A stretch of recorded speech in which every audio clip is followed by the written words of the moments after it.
Eu cumprimento a todos com a graça e a paz do nosso Senhor e Salvador Jesus Cristo. Amém? Estamos aqui mais uma vez reunidos com o objetivo, já louvamos, já glorificamos o nome santo e bendito do Senhor Jesus. E estamos aqui nesse dia que era para ser um dia de estarmos reunidos para participarmos da ceia do Senhor, porém, devido às circunstâncias, hoje não foi possível. Mas Deus é bom e Ele sabe de todas as coisas e tudo que está acontecendo é para louvor, honra e glória do nome dEle. Temos passado por momentos difíceis, certo? Momentos onde nós paramos um pouquinho para pensar, muitas das vezes, no desconhecido, que nós não sabemos realmente o que vai acontecer amanhã, o que vai ser, a que dia vai terminar essa quarentena, mas enquanto ela perdurar, nós vamos estar firmes no Senhor, esperando e confiando nele, porque ele é o único que pode solucionar todas essas coisas. Nessa noite, eu gostaria que você abrisse a sua Bíblia comigo no livro de Provérbios, capítulo 20, Provérbios, capítulo 20, do versículo 28 ao 30. Provérbios, capítulo 20, do 28 ao 30. Foi motivo de muita alegria, muito prazer, muita satisfação que podemos ver e ouvir o nosso presidente, Jair Messias Bolsonaro, fazer uma convocação a toda a nação, coisa essa que estou completando 62 anos de idade e nunca vi um presidente da nossa nação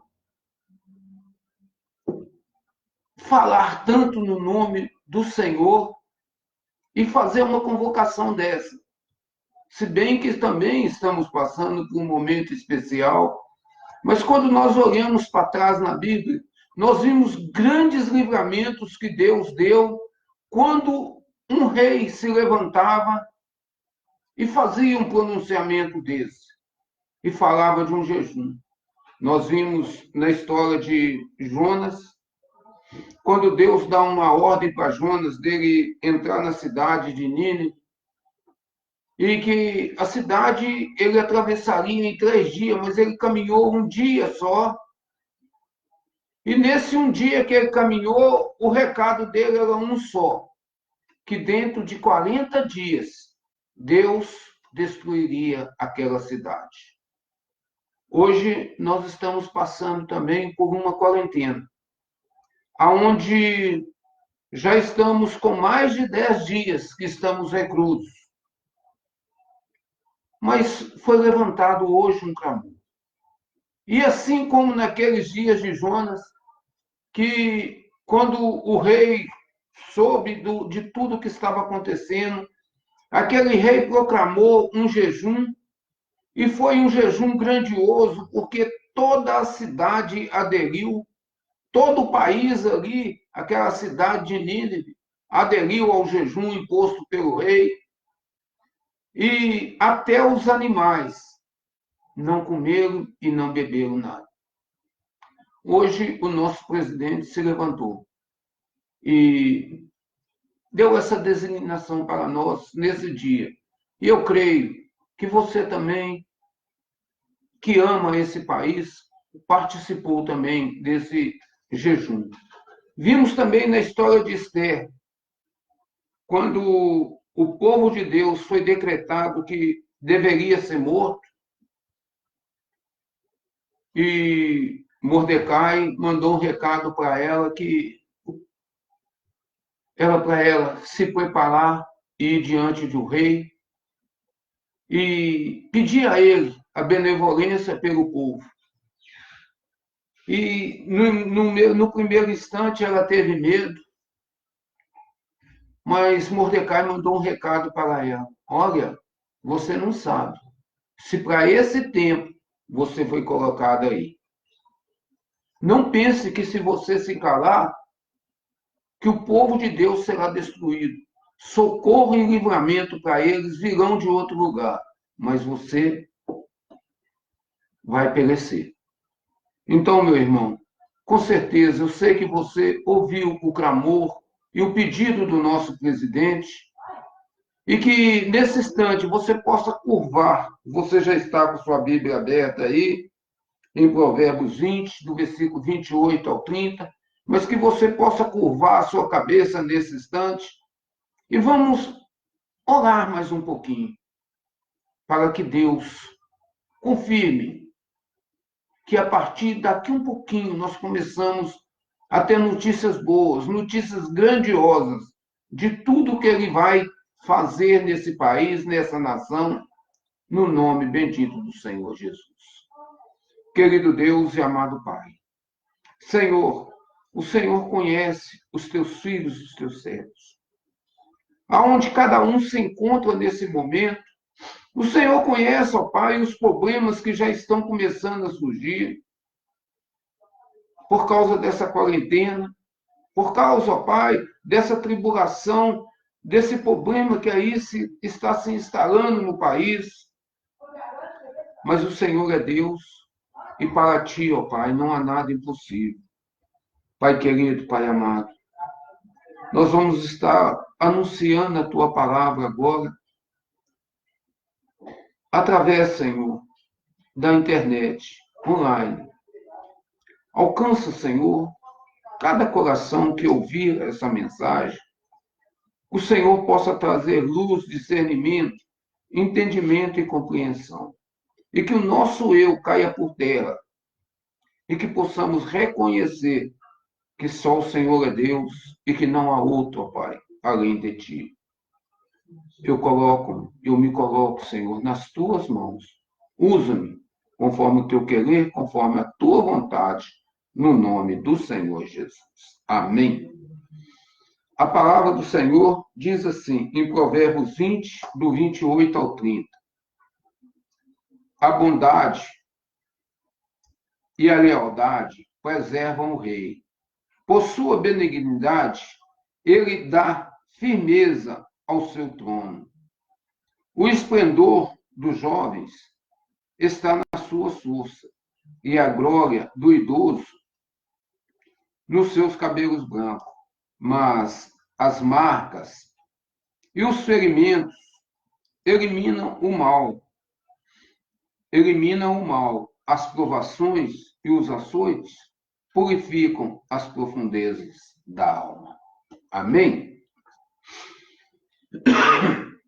Nada e ninguém resiste ao controle soberano de Deus. Porquanto, quando alguma coisa ou alguém parece impedir nosso progresso, apesar de nossos esforços, trabalho, o melhor é entregarmos esse caso ao Senhor em oração. A verdadeira benevolência, honestidade, generosidade é que torna um governante muito querido, amado por seus eleitores. Olha, isso nós temos visto na vida do nosso presidente. O quanto pela sua generosidade, a sua benevolência, a sua honestidade, o caráter que ele tem demonstrado, feito eu falei com vocês, a minha idade, 62 anos. Votei em muitas pessoas, muita gente. Participei de muitas eleições já na vida, de prefeitos, vereadores, governadores, deputados. Todos eu vi fazendo grandes promessas, mas as quais nós ficávamos esperando que eles cumprissem as promessas. E essas promessas nunca eram cumpridas. Hoje nós temos um presidente que fez uma campanha nos falando, prometendo alguma coisa, e agora nós vimos uma elite da política, uma parte, que não deixa ele cumprir o que prometeu à população, à nação. E quando nós olhamos o amor desse homem, o amor dele pela nação, pela pátria, nós temos que parar um pouquinho e colocar no nosso coração uma palavra que é verdadeiramente eficaz. A pátria deve ser, de fato, a mãe gentil. Quem não se lembra dessa parte, os que são mais velhos, quando a gente cantava o Pátria Amada, gentil, e ela tem que ser verdadeira uma mãe, nós temos que ter amor pela nossa pátria. E quando nós olhamos para a palavra de Deus, a Bíblia vai nos orientando em alguns lugares, onde ela nos diz que o amor e a fidelidade jamais o abandone. Aquele que tem a pátria como a mãe gentil, o amor e a fidelidade jamais o abandona. Está lá em Provérbios 3, versículo 3. Prenda-os ao redor dos seus pescoços, escreva-os na tábua do seu coração. O amor à pátria, o amor ao nosso país tem que estar dessa maneira, tem que estar firme.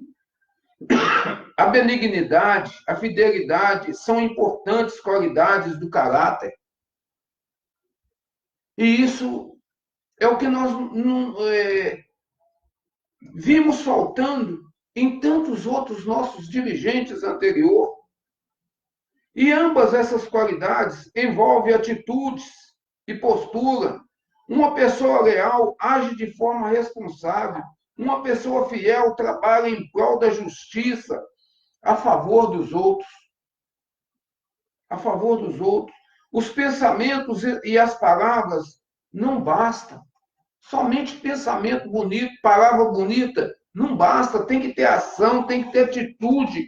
Nossa vida revela se somos verdadeiramente benignos e fiéis. Suas atitudes correspondem à sua postura. Então, meu irmão, as atitudes, a maneira de viver, diz muito. Não é certo que se perdem. Não é certo que se perdem os que só pensam mal. Isso é bíblico. Mas os que planejam bem encontram amor e fidelidade. Os que planejam bem encontram amor e fidelidade. Uma das formas que os antigos demonstravam reverência ao Senhor era respeitando o rei. Respeitando o rei. Hoje, se nós olharmos, nós não temos reis mais. Hoje, a monarquia não existe. Nós estamos no sistema presidencialista. E nesse sistema, nós temos que honrar o nosso presidente. Nesse sistema, nós temos que honrar aqueles que estão acima de nós.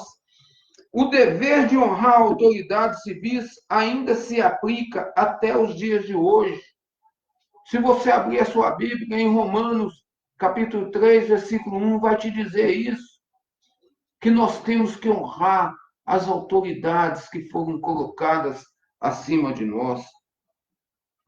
E quando nós olhamos para a palavra de Deus, nós vamos ver que os reis detestavam práticas de maldade. Aqueles reis antigos, aqueles reis que estão escritos na Bíblia, eles detestavam as práticas da maldade, porquanto o trono se firma pela justiça. A sabedoria, a dignidade. Se um rei quisesse ter vida longa, paz, ele tinha que firmar o seu trono pela justiça. Somente pela justiça, a lealdade, a fidelidade. E nós temos que prestar atenção numa coisa da nossa vida pessoal. Quer compremos, quer vendemos, fabricamos algum produto, quer prestemos um serviço, sabemos o que é justo e honesto, assim como o que é justo e desonesto. Isso está na nossa mente, no nosso coração. Nós sabemos o que é certo, o que é errado. Isso já é uma coisa que já está incutida na nossa cabeça e na nossa mente. Mas, às vezes, nós nos sentimos pressionados a ser desonestos, a fim de progredir, a fim de aumentar os nossos lucros. Mas, se quisermos obedecer a Deus, não existe meio termo. Não existe ser mais ou menos diante de Deus. Ou você é, ou você não é. É só essa a questão. Não existe honestidade. Deus exige honestidade em todos os negócios. Nenhuma quantia pode justificar a prática de um negócio desonesto. Nem muito dinheiro, nenhuma oportunidade que passa por você, se tiver alguma sombra de desonestidade, não pratique. A prática da honestidade e da justiça nem sempre é fácil, mas é a coisa mais exigida por Deus. Ser honesto é o que Deus quer de cada um de nós. Então, meu irmão, minha irmã, você que está me ouvindo, observe a sua vida, observe o seu jeito de ser, as suas ações, tudo que você tem feito, porque Deus é fiel. E Deus não vai ser injusto com alguém que falhou um dia, que foi desonesto. Para Deus não tem pecadinho, nem pecadão. Todo pecado é pecado. Talvez você pense, mas a minha desonestidade foi tão pequena. Ela é desonestidade do mesmo jeito. E Deus não vai olhar para isso. Deus só vai ver que houve a desonestidade. Se o rei julgar os pobres com justiça, o seu trono estará para sempre seguro. A justiça, a honestidade. Quando nós vimos o quanto Davi errou, Davi falhou, mas quando Natan conta para ele a história de uma cordeirinha, de um homem que tinha muitas ovelhas, mas tinha um que só tinha uma. E chegou visitantes na casa dessa pessoa que tinha muitas ovelhas, mas ele não quis matar das suas. Ele olhou do vizinho, foi lá e matou a do vizinho. O que se deveria fazer com aquele homem? Davi, na mesma hora, se indignou, se irritou, ficou bravo, ficou furioso com aquela situação que ele estava ouvindo e decretou uma pena que aquele homem teria que pagar quadruplicado pela aquela ovelhinha que ele matou. E Natan vira para ele e fala assim: ô meu rei, essa pessoa é você. Essa pessoa é você. Então, quando nós vimos, esse foi o maior pecado que Davi cometeu. Mas Deus não o encobriu. Deus deixou para que servir de exemplo para mim e para você as consequências que esse pecado foi na vida de Davi, as consequências que aconteceu na vida de Davi por causa disso. E nós vimos, meu irmão, a justiça ali, que Davi falou assim, olha, tem que ser devolvido até 4 vezes a quem foi prejudicado. Mas nós vimos também Salomão, numa certa feita, quando ele assume o trono, que 2 mulheres brigam por causa de um filho. Todas duas tinham tido uma criança, mais ou menos na mesma época, e uma descuidou e à noite dormiu, deitou por cima do menino e o menino morreu. E ela viu que o menino estava morto, ela foi lá e trocou o menino rapidinho com a outra. E quando a outra acordou e viu o menino do lado dela, o menino morto, ela foi conferir direitinho e falou: esse menino não é o meu. E foi se queixar do rei. E foram ambas até Salomão. Mas ali agora Salomão vai julgar aquela primeira causa dele. Hoje, se nós acontecer algo desse jeito, parece ser fácil tomar decisão. Mas aquilo era uma coisa inédita, nunca tinha acontecido. E quando Salomão ouve as duas mães, ouve o relato das duas, Salomão pede para um dos seus servos: traz para mim uma espada bem afiada. E quando aquele servo trouxe uma espada afiada, Salomão falou assim: olha, vamos partir o menino no meio, que acaba a confusão. Vamos partir o menino vivo no meio, e a confusão se acaba. E aquela mulher, que não era a verdadeira mãe, rapidamente virou e falou assim: olha, ele não é meu nem seu, então ele não fica com ninguém. Mas a outra rapidamente virou e falou assim: não, dê para ela o filho, é preferível ele vivo. E Salomão julgou aquela causa naquela hora e falou: seu filho é dar que quis deixar ele vivo. Honestidade, julgar as causas do pobre com honestidade. Se quiser ter um reino firme e justo, um governo soberano, é isso que tem que acontecer. Muitos se perguntam o porquê da pobreza, doenças, guerras, cataclismos, sofrimentos sobre a terra. Uma das respostas a essa pergunta do porquê tanto sofrimento, tanta luta, tanto problema, é uma só: é a soberania de Deus. Deus é soberano sobre tudo e sobre todas as coisas. É a sabedoria de Deus clamando a consciência dos homens. Deus estava tão esquecido na cabeça, na memória dos brasileiros, que tudo isso que aconteceu, houve um despertar de toda a nação. Se você prestar atenção, todas as línguas, credos, religiões, o mundo inteiro tem buscado o socorro e o alívio no Senhor, clamando, pedindo. É a consciência, é Deus clamando a consciência dos homens para que voltem para Deus, o Criador do universo, e o adorem. Adorem com sinceridade, com o coração obedecendo a sua palavra e os seus mandamentos. É Deus clamando: vinde a mim, vinde a mim. Eu nunca vi um versículo tão apropriado para esse tempo como aquele lá de Mateus 11, onde o Senhor disse: vinde a mim, todos vós que estáis cansados, sobrecarregados e que está oprimido, e eu vos aliviarei.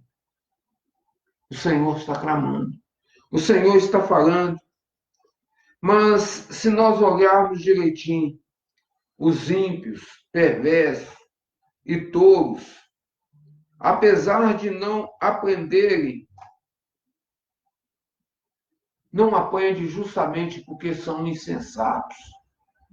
Quantos nesses dias de dor, de sofrimento, estão aí cada vez mais arrogantes, confiando nas suas próprias possibilidades, no seu dinheiro, na sua posição. Ah, se eu adoecer, eu tenho um hospital particular. Se eu adoecer, eu tenho isso. Se eu adoecer, eu tenho aquilo. Mas quando nós olhamos para a palavra do Senhor, nós vamos ver que são pessoas perversas, pessoas que não têm prestado atenção, que não estão vendo que é um clamor nacional, que é uma necessidade geral, que Deus está dando uma oportunidade, que todos voltemos para o Senhor.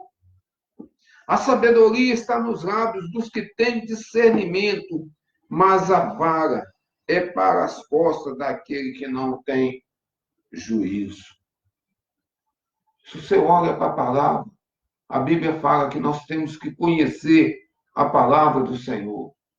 Porque quando nós a conhecemos, nós vamos vendo tantas coisas ela tem para nós. Quantos tesouros guardados aqui para todos os momentos, todas as situações da vida. Há uma palavra de conforto, há uma palavra de alento, há uma palavra que dá alegria, dá regozijo ao coração daqueles que buscam o Senhor com fé, com esperança, com sabedoria. O castigo são preparados para os zombadores. Tenha certeza disso. Somente aqueles que zombam, somente aqueles que escarnecem da palavra do Senhor. É o açoite, é para as costas do touro. A repreensão faz marcas. Ninguém quer ser repreendido. A repreensão traz marcas profundas no homem de entendimento do que marcas profundas no homem de entendimento do que 100 açoites no touro. O touro pode ser repreendido, o touro pode ver a situação acontecendo, mas nunca desperta, nunca acorda, nunca vê que é a mão do Senhor que está agindo, que é a mão do Senhor é que está trazendo tantas coisas para que haja um avivamento e um despertar, feito nós vimos no dia de hoje. Todas as denominações unidas, todas as denominações, nenhum só clamor, nenhum só louvor, nenhum só pedido, clamando ao Senhor por socorro para a nossa nação. Quando nós olhamos, a Bíblia fala que o crisol é para a prata e o forno para o ouro.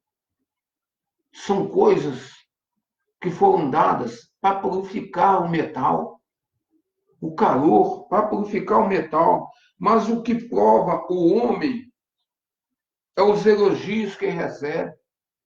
A aprovação do ser humano não é o passar pelo fogo, é os elogios que recebe, se ele vai tomar aqueles elogios para ele, ou se ele vai ter sabedoria suficiente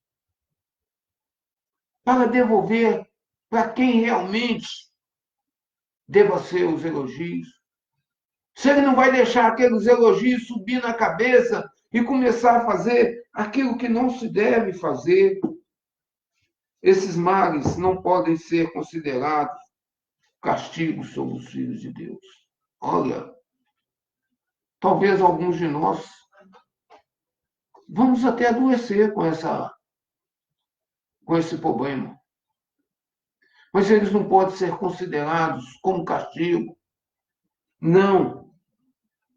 Mas eles podem ser considerados como provações, somente provações. Porque você tem que ter a consciência que o dia que você foi chamado, o dia que você foi escolhido, o dia que você foi eleito e que você teve condições pela fé, confessar o nome do Senhor Jesus e aceitar esse Senhor Jesus, todo o castigo de você que é crente foi depositado sobre o Senhor Jesus. Isaías nos diz, Isaías 53, versículo 5, diz assim: mas ele foi trespassado por causa das nossas transgressões, foi esmagado por causa das nossas iniquidades. O castigo que nos trouxe a paz estava sobre ele, e pelas suas feridas nós somos curados. Olha, meu irmão, passa o que passar, lutas, tribulações, problemas, não desvie os olhos do Senhor. Não olhe as circunstâncias que o mundo está aí mostrando. Lembre-se, o Senhor é o Senhor. E Ele é autor, Ele é consumador da vida. Ele conhece todas as nossas lutas, todos os nossos problemas, as nossas tribulações. Ele já levou sobre si todas as coisas, porque no Evangelho do Senhor é revelada a justiça de Deus, uma justiça que do princípio ao fim é pela fé, como está escrito, o justo viverá pela fé. E é somente pela fé que nós temos que viver, que nós temos que crer, que essa maldição não vai entrar, não vai chegar na nossa tenda. Romanos 1,17 nos garante isso. Pois com o coração se crê para a justiça e com a boca se confessa para a salvação. Uma vez que você confessou o Senhor Jesus, a sua salvação está garantida. A sua libertação. Você pode passar por luta, por tribulação, mas a sua salvação está garantida, porque Ele é fiel para cumprir tudo aquilo que prometeu. Façam isso compreendendo o tempo em que vivemos. Nós temos que compreender esse tempo que nós vivemos, que é um tempo de luta, um tempo de amargura, um tempo de tribulação, um tempo de incertezas e de tantas coisas mais. Mas saiba que Deus é contigo. Chegou a hora de vocês despertarem. Isso que eu estou falando é um texto bíblico. Chegou a hora de vocês despertarem do sono, porque agora a nossa salvação está mais próxima do que quando cremos. A salvação está cada vez mais perto. Esse texto, quando foi escrito há mais de 2000 anos. E naqueles dias, os apóstolos já acreditavam que a salvação estava perto, que a volta do Senhor Jesus era iminente para aqueles dias. Mas já se passaram esse tempo e agora ela está muito mais perto. E a Bíblia nos diz que a noite está quase acabando. O dia logo vem. Portanto, deixe de lado as obras das trevas e revistamo-nos da armadura da luz. É promessa do Senhor para a minha vida, para a sua vida. É promessa do Senhor para que a gente possa ter uma vida de santidade diante dele, obedecendo às nossas autoridades, mas principalmente obedecendo à fé, sabendo que o Senhor está voltando. E Ele não vai levar ninguém de qualquer maneira. Ele não vai levar aquele que não se preparou, aquele que não lavou as suas vestes no sangue do Cordeiro.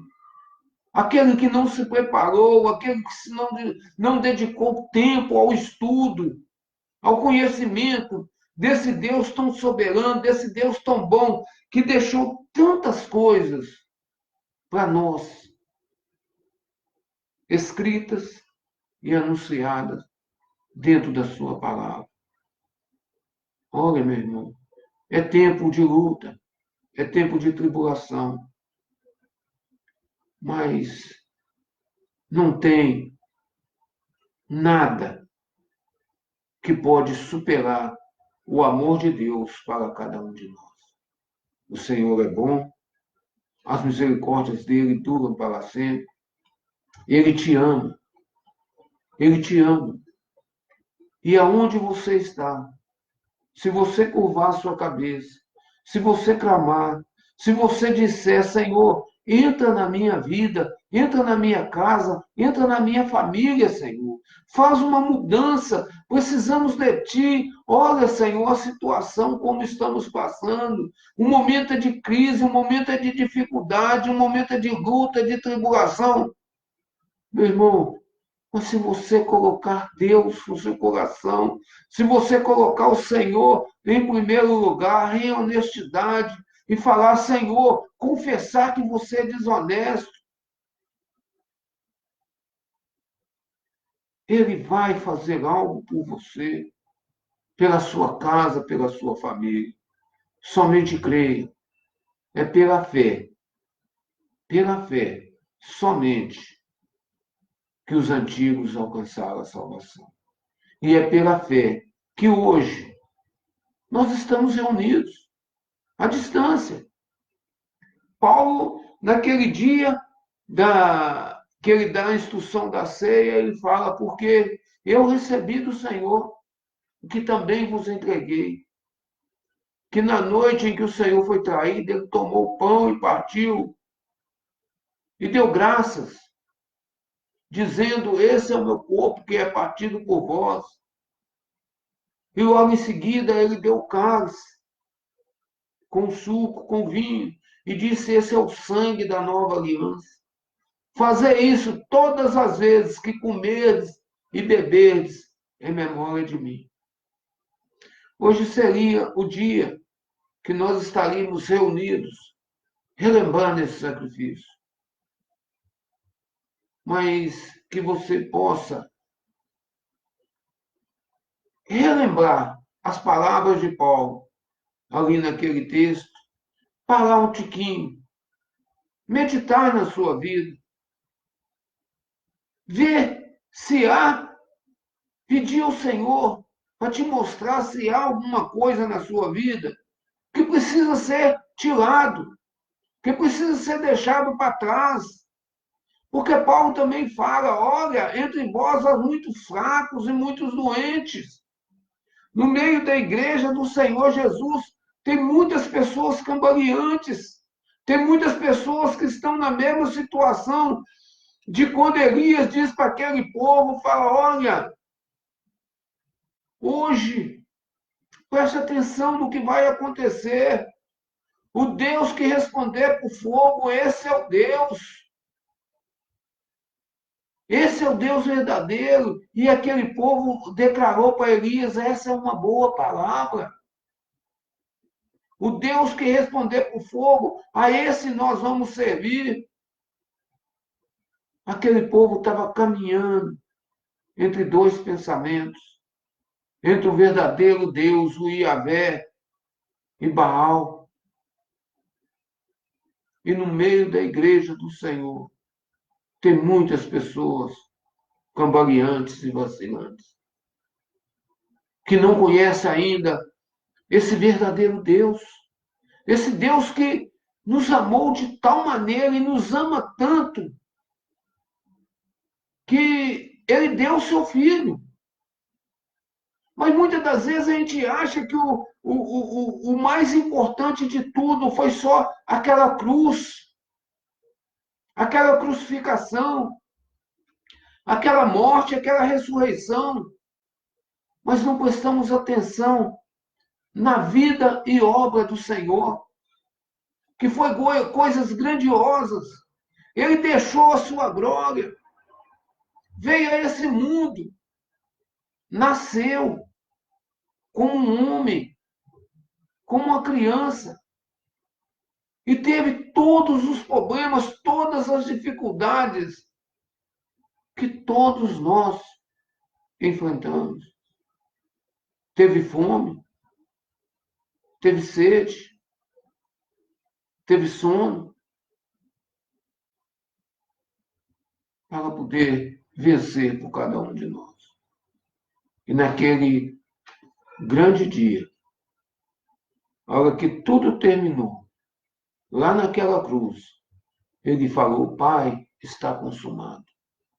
Está consumado.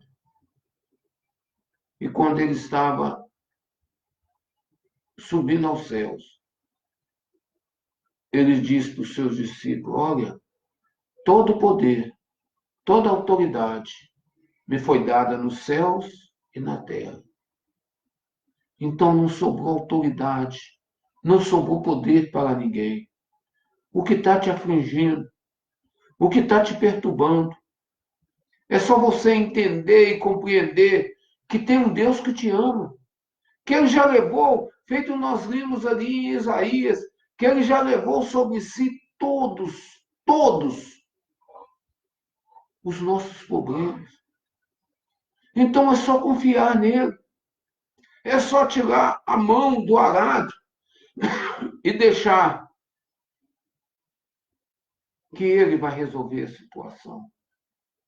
Noé construiu uma arca, mas nessa arca não tinha um leito. Nessa arca não tinha um timão. Essa arca não tinha nada. Mas ali, meu irmão, quando Deus fecha a porta dessa arca por fora, essa arca vai aonde Deus quer. Aonde o Senhor quer conduzir, Ele conduz. Então, nesses momentos de dificuldade, coloca a sua confiança, a sua esperança no Senhor, que Ele vai achar o lugar certo, a posição certa para abrir as portas dessa arca. Esse dilúvio, essa turbulência que está aí no mundo, isso vai passar. Vai passar. Foram 40 dias de chuva, 40 dias de tempestade. Mas Noé e seus filhos estavam guardados. Tenha certeza, tenha convicção. Aconteça o que acontecer, você está guardado no Senhor. E que o Senhor te abençoe poderosamente. E que o Senhor faça resplandecer sobre ti o teu rosto. Que o Senhor tenha misericórdia de cada um de nós e nos dê a paz.